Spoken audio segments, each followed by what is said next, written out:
Luhut menyatakan yang ia miliki adalah lahan tambang batu bara. Wah, kalau ada diambil aja. Nggak punya berarti Pak? Lah ya kalau ada kan diambil aja, nggak ada. Saya punya ratusan ribu hektar ya. Saya punya lahan tambang, betul.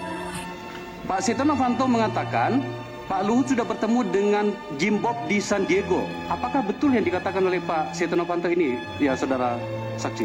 Ya betul, saya ketemu tahun 4 tahun yang lalu lah kira-kira. 4 tahun lalu. Apa yang dibicarakan waktu itu Pak? Ya kami berbisnis, saya pengusaha, dia minta saya jadi partnernya, ya saya bilang oke, kalau mau. Tapi syarat-syarat kami berikan. Ya kenapa dia mau, itu saya tanya kenapa kamu memilih saya. Dia bilang karena ada huru-hara di Freeport, Timika. Ya sudah, selesai. Situasi keamanan di Papua membuat publik sulit menerka pengarahan pasukan yang masif itu peruntukannya untuk apa. Daerah pegunungan tengah Papua dikenal kaya akan potensi tambang. Tapi gini, saya kan dulu pernah investigasi juga di tim kemanusiaan Papua itu ya, yang untuk Intan Jaya. Ada 8 distrik ya di Kabupaten Intan Jaya. Sebagian orang-orangnya kabur semua karena ada operasi militer, ada tentara dan polisi di sana yang ditambah terus. Nah, sebenarnya tadi kan juga disebutin ya soal operasi militer ini sebenarnya jadi salah satu kamuflase bisa jadi Bang dari bisnis militer yang memang dikuasai oleh para purnawirawan prajurit-prajurit ini. Bang Haris sudah nyebutin tadi di Blok Wabu, di Intan Jaya, itu memang orang-orangnya, masyarakatnya udah pada mengevakuasi diri sendiri. Dan itu bisa jadi internally displaced person atau pengungsi internal. By force. Iya, by force ya kan, karena ya titik awal utama permasalahan HAM di Papua adalah karena adanya militerisme itu. Dan ternyata di balik militerisme itu yang katanya untuk demi keamanan dan perdamaian di Papua atau sekarang bahkan melebar ke isu terorisme. Ternyata demi emas. Ternyata ada soal ekonomi di situ. Oke. Tambang. Bisnis para pejabat atau petinggi atau purnawirawan TNI Angkatan Darat di balik bisnis tambang emas atau rencana eksploitasi daerah Blok Wabu di Intan Jaya atau Kabupaten Intan Jaya di Papua. Jadi di Papua, kalau Anda pernah ingat peristiwa penembakan Pendeta Jeremiah Janambani, itu terjadi di Intan Jaya, dan banyak dugaan kuat bahwa penembakan tersebut terkait dengan penolakan warga atau peniadaan orang-orang yang kritis. Pembunuhan Pendeta Yeremia ini adalah salah satu saja dari sekian kasus pembunuhan yang tidak pernah dibongkar oleh negara, tidak pernah diusut oleh negara. Nah, ketiadaan pengusutan semacam itu akan terus memunculkan dugaan bahwa negara memang sengaja tidak mau menyelesaikan kasus tersebut. Bahkan bisa lebih jauh, negara atau elemen-elemen di dalam negara dianggap semacam ikut mengkondisikan situasi dengan kekerasan sehingga lahir satu kondisi yang mengharuskan masyarakat untuk mengosongkan wilayah itu sehingga dapat melancarkan kegiatan pertambangan. Jadi masyarakat di Intan Jaya itu dikirimin tentara sama polisi. Yang level prajurit ada di sana operasi. Sementara jenderal-jenderal atau purnawirawan itu mengambil keuntungan dalam bentuk mendapat konsesi untuk mengeksploitasi gunung emas tadi itu. Sementara tadi kalau menurut OI kan jelas ya, beberapa kelompok muda, anak-anak muda di sana itu menolak. Tapi kelompok muda juga dituduh sebagai KKB juga. Betul. Ya? Iya. Oke. Kami mengidentifikasi ada 4 perusahaan yang memiliki konsensi tambang di Intan Jaya. Keempat perusahaan itu, yakni BUMN PT Aneka Tambang, PT Madinah Kuroto Ain, PT Nusapati Patria, dan PT Kota Bara Miratama. Menurut Undang-Undang Nomor 4 Tahun 2009, bahwa itu diutamakan diserahkan ke BUMN. Nah, kok ada swasta yang diisukan masuk? Pertanyaannya, bagaimana caranya swasta masuk? Saya tidak tahu apakah revisi Undang-Undang Minerba memungkinkan swasta tanpa BUMN, atau swasta masuk ke daerah-daerah strategis seperti ini. Istilah saya itu ada 3 pintu, Mas. Pintu utama, pintu jendela, dan pintu angin. Pintu angin itu masih ingat kasus Papa minta saham tahun 2015. Itu pintu angin.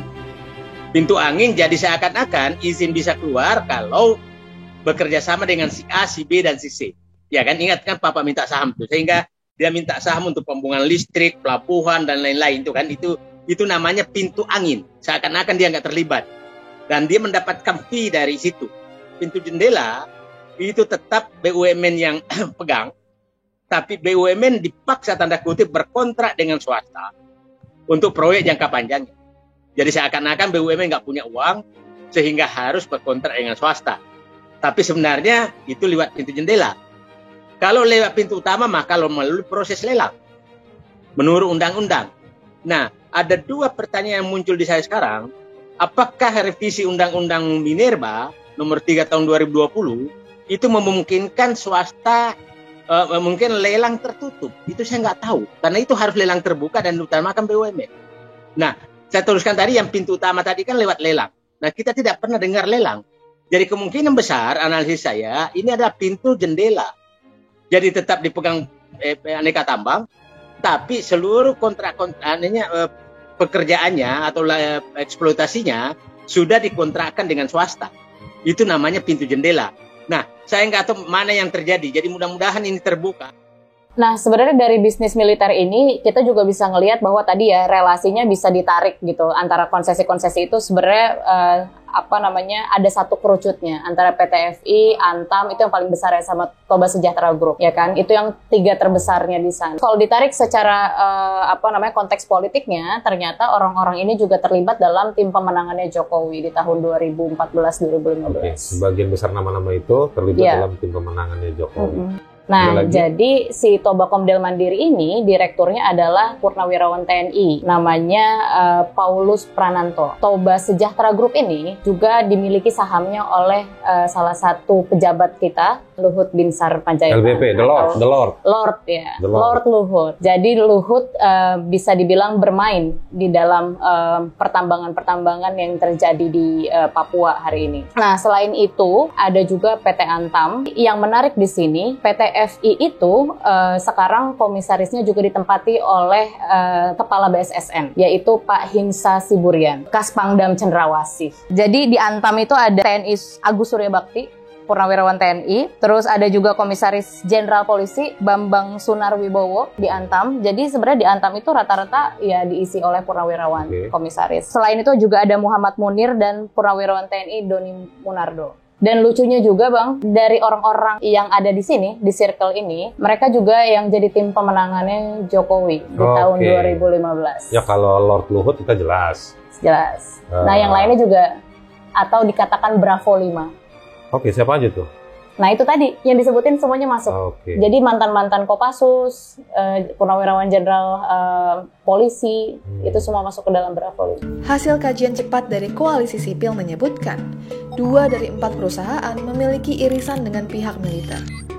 Di Antam, ada Purnawirawan TNI Letjen Agus Suryabakti dan Komjen Bambang Sunarwibowo yang duduk sebagai komisaris. Agus pernah di Kopassus, sementara Bambang sampai sekarang masih aktif menjabat Sekretaris Badan Intelijen Negara. Di PT Madinah Kuroto Ain ada nama Purnawirawan Polisi Rudiat Tampu Bolon.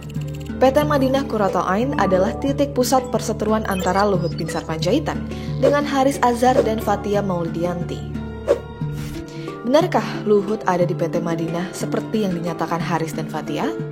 Begini alur ceritanya. Pada Oktober 2016, induk PT Madinah, yakni perusahaan asal Australia, Westwich Mining, menyerahkan 30% kepemilikan proyek di Sungai Derewo kepada PT Tobakomdel Mandiri. Seperti tertera dalam annual report milik Westwich Mining pada dokumen ini. Setahun kemudian, pada 2017, Westwich Mining merilis berita peralihan saham itu akan diberikan pada PT Tambang Raya Sejahtera. Saat membedah akta PT Tobakomdel Mandiri dan PT Tambang Raya Sejahtera, 2 perusahaan ini sama-sama dimiliki PT Toba Sejahtera. Dari dokumen ini terlihat, hampir 99,9% saham PT Toba Sejahtera dikuasai Luhut Panjaitan. Meski disebut mengakuisisi saham PT Madinah sejak 2016, perubahan kepemilikan saham di PT Madinah ternyata baru terjadi pada 2018. Menariknya lagi, perubahan kepemilikan saham di PT Madinah itu ternyata tidak memasukkan PT Tobakomdel Mandiri atau PT Tambang Raya Sejahtera, melainkan perusahaan yang sama sekali berbeda, yaitu PT Baitek Binar Nusantara. Sampai sekarang, perusahaan ini memiliki 30% saham di PT Madinah. 99% saham PT Baitek dimiliki Paulus Prananto. Dia adalah seorang purnawirawan TNI. Sosok ini juga sempat muncul di 2 perusahaan Luhut, yakni di PT Tambang Raya Sejahtera dan PT Tobakom Del Mandiri. Di situ, ia menjabat sebagai direktur. Di akun LinkedIn-nya, sampai sekarang Paulus mengaku bekerja sebagai direktur PT Toba Sejahtera, induk grup perusahaan yang dimiliki Luhut. Luhut sendiri sudah menolak tudingan bermain tambang di Papua. Berarti ada sejumlah perusahaan-perusahaan ya yang bakal dapat konsesi untuk mengeksploitasi kandungan emas di Blok Wabu itu ya. Setelah lama senyap, rencana penambangan Blok Wabu dilontarkan lagi oleh pemerintah saat Menteri BUMN Erick Thohir rapat dengan DPR. Pemerintah pusat, Antam, dan Pemprov Papua ternyata menggagas eksplorasi di Blok Wabu sejak awal 2020. Salinan surat Gubernur Papua, Lukas NMB, menjadi bukti bahwa mereka merekomendasikan WIUPK Blok Wabu seluas 40.000 hektar diberikan kepada Mind ID, induk Antam. Pemerintah provinsinya itu tidak pernah mengeluarkan izin atau rekomendasi. Walaupun kita tahu dokumen itu tiba-tiba bocor ke publik gitu. Dan itu menurutnya sih dibantah itu. Saya juga pernah nanya sih ke Gubernur Papua, kok Anda setuju? Terus Pak Gubnya bilang, itu saya nggak pernah tanda tangan. Jadi ya secara implisit saya mau bilang bahwa surat yang beredar waktu itu tuh tahun lalu, itu saya mengasumsikannya itu surat palsu. Gitu, karena Gubernur sendiri bilang dia nggak pernah tanda tangan itu. Di saat bersamaan, perampungan jalan menuju akses lokasi berbarengan dengan wacana PT Antam menggarap Blok Wabu. Kamu bisa lihat, citra satelit memperlihatkan jalan dari Sugapa menuju Wandai yang membelah Gunung Bulat digarap dalam kurun waktu 2019 hingga 2020. Meski membangun jalan, pada area puncak terlihat hutan seluas 3 hektar juga ikut dibabat. Apa kaitan antara pembabatan hutan di puncak dengan pembangunan jalan? Nah, situasi ini yang terjadi di lapangan. Dilalah di saat bersamaan, tadi tuh yang di lapangan tuh tentara, polisi tuh prajurit-prajurit, ada komandannya gitu kan, ada yang nembak gitu kan, ada yang ketembak gitu kan, ada kontak senjata, itu yang dikembangkan. Tetapi di saat bersamaan, di ruang-ruang yang senyap nan wangi, senyap tapi wangi untuk menggambarkan bahwa ada elit-elit, itu yang membuat konsesi untuk satu daerah yang mungkin mereka sendiri nggak pernah pergi ke daerah itu. Ya kan? Jadi perusahaan-perusahaan itu adalah BUMN, Badan Usaha Milik Negara, dan juga BUMS, Badan Usaha Milik Swasta. Akan tetapi, mau BUMN, mau BUMS, tetap aja orangnya itu-itu juga, dan orangnya dari seragam, mantan berseragam, jabatan-jabatan tinggi, kumpul para purnawirawan jenderal, jenderal bintang-bintang. Jadi gemerlap bintang-bintang menguasai gunung yang di dalamnya ada emas.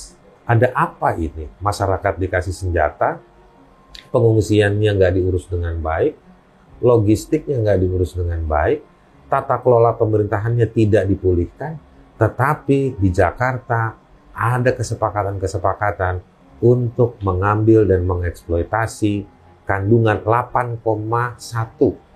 8,1 juta ton. Coba lu bayangin, 8,1 juta ton lu bikin emas, ya kan? Keluarga, sekampung, seprovinsi bakal dapat emas itu. Nah, tapi ini hanya dikuasai oleh sekelompok orang, dan mereka adalah orang-orang yang memang dekat dengan kekuasaan.